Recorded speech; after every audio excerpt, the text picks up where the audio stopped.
Hey, want to know how to avoid some of the biggest mistakes in sales?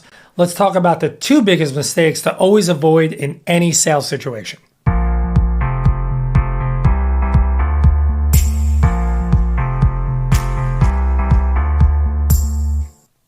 Hey, sales is hard. The reality is we don't go to school to learn how to sell, and so that's why we all suck at sales. That's right, the average closing percentage in any sales job is like 20%. That means out of 10 people, 8 are walking out without you closing the deal, and you know who you are.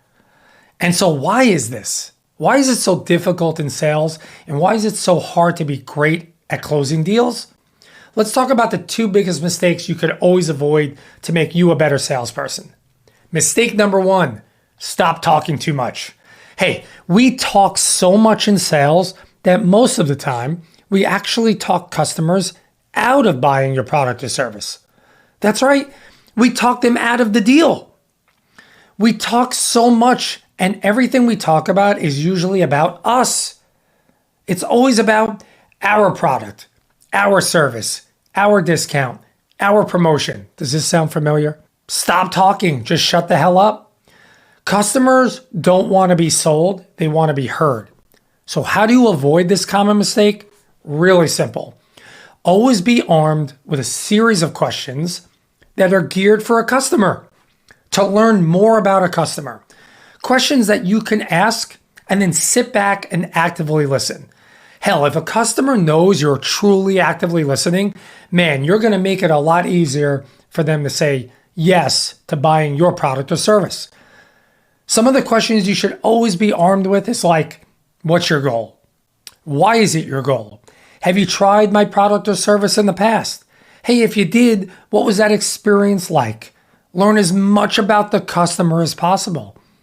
And if a customer knows you're actively listening, man, you're going to build a lot more rapport and trust. And the more rapport and trust you build with a customer, the easier it is for them to say yes to buying your product or service. So make sure you have that series of questions, because in any sales interaction, there's this unwritten 90-10 rule. 90% of the time, the customer should be speaking. 10% of the time, you're just asking questions and listening. So always remember that to avoid that common mistake.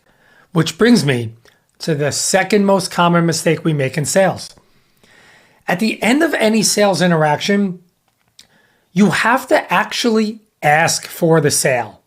The biggest mistake we make is we usually end the conversation with us assuming the customer is then going to speak to us and magically buy our product or service, but we actually have to ask a question for them to engage in, for them to answer, so you know if you're actually closing the deal.